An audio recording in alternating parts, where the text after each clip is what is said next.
آیا تاسو پوهیږئ چې د یو کس په ذهن کې څه پېښېږي کله چې هغه مړ کېږي؟ په هغه حالت کې چې یو کس د ژوند په آخري لحظه کې وي څه پېښېږي؟ دوی په ذهن کې څه وي؟ په دې برخه کې نوې څېړنې لاسته راوړنې لري. هغه پېښې چې د مرګ څخه یوازې 1 دقیقه مخکې پېښېږي. کله چې مړه شو د ژوند ټولې صحنې د انسان د سترګو پر وړاندې تېرېږي. د امریکا د کیمیا پوهانو او ډاکټرانو یوې ډلې د مړو شویو کسانو د بېرته راګرځېدو په اړه د پراخو څېړنو په ترسره کولو سره څرګنده کړه چې د مړینې په وخت کې څو دقیقې مخکې خلک د یوې ډېرې ډارونکي فلم د لیدلو احساس کوي. په دې حالت کې دماغ یو عکس العمل ښیي چې دا د ډارونکې صحنې ویني. خو تر مرګ مخکې د انسان په مغزو کې د دې ویرې لامل څه دی؟ د دغې علمي ډلې د څېړنو له مخې ویره د دې ستونزې اصلي لامل دی. ځکه کله چې انسان د خطر احساس کوي په ناڅرګنده توګه ویره پر انسان حاکمه وي او په دې وخت کې د دماغ یوه برخه چې تحلاماس نومیږي د فشار او د ذهني فشار پر وړاندې ډېر حساسه وي. دا حالت د ځینو هورمونونو او کیمیاوي موادو په خوشې کولو سره غبرګون کوي. ویل کېږي چې له مرګ څخه 1 دقیقه مخکې انسان د الوتلو یا غورځېدو ویره احساسوي او په دې حالت کې هیپوتالاموس په بدن کې اډرینالین خپروي تر څو بدن د مناسب عکس العمل لپاره چمتو کړي.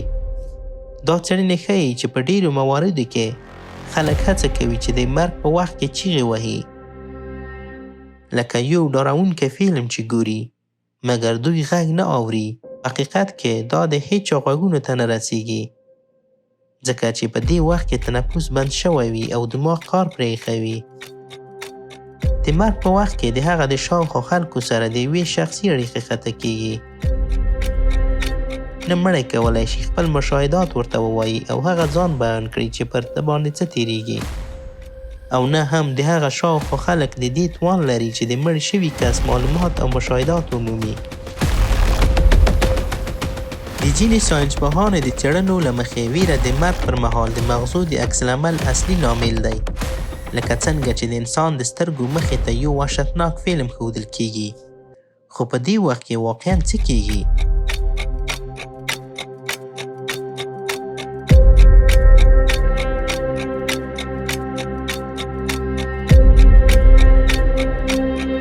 ساینسپوهانو یوې ډلې د یوه 80 کلن ناروغ د مغزو موجونه ثبت او معاینه کول چې د دې معایناتو په جریان کې ناروغ ناڅاپه د زړه حمله راغله او د مړه شوي مغزو غیر متوقع مغز موجونه ثبت شول. دې تجربې څرګنده کړه چې د مړینې څخه 30 ثانیې مخکې او وروسته د انسان د دماغ څپې د خوب د لیدلو او یا د یادونو په یادولو کې د دماغ څپې ورته بڼه ښیي.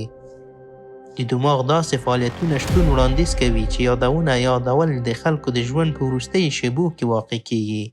د څېړنې یو څېړونکی وایي هغه څه چې د دوی ډلې چې کاناډا په وینکور کې میشتې دي په تصادفي ډول کشف کړ. په لومړی ځل په یوه مړ شوي سړي کې د مغزو څپې ثبت شوې.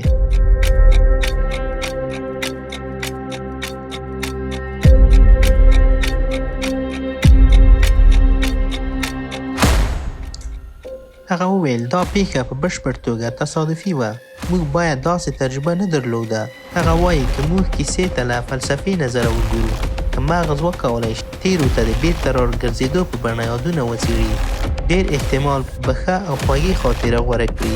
مګر هغه څه چې په مختلفو خلکو یادېږي توپیر لري. ډاکټر زیمر چې د لوس ویل د پوهنتون کې د عصبي جراحي متخصص دی وایي چې د ناروغ زړه له دې څخه 10 ثانیې مخکې چې دماغ ته د وینې رسول بند کړي د هغه د مغزو څپې هماغه بڼه وښوده چې موږ یې د سختو ذهني او ادراکي کارونو له تمرکز خوبونه لیدل او یادونه کول.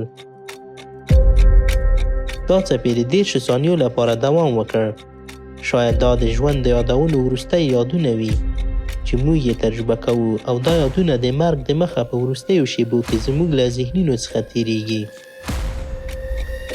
دا څېړنه دا مسله هم په ګوته کوي چې کله ژوند پای ته رسیږي، کله زړه حرکت کوي یا کله چې دماغ کار کوي. ډاکټر زیمر او د هغه د همکارانو ډله په دې باور ده چې پراخه پایلې یوازې د یوې تجربې او نمونې سره نشي کېدی. دا حقیقت چې ناروغ د مرۍ ناروغي درلوده او د هغه مغز سوځېدلی و او وینه بهېدل کیسه نوره هم ستونزمنه کوي.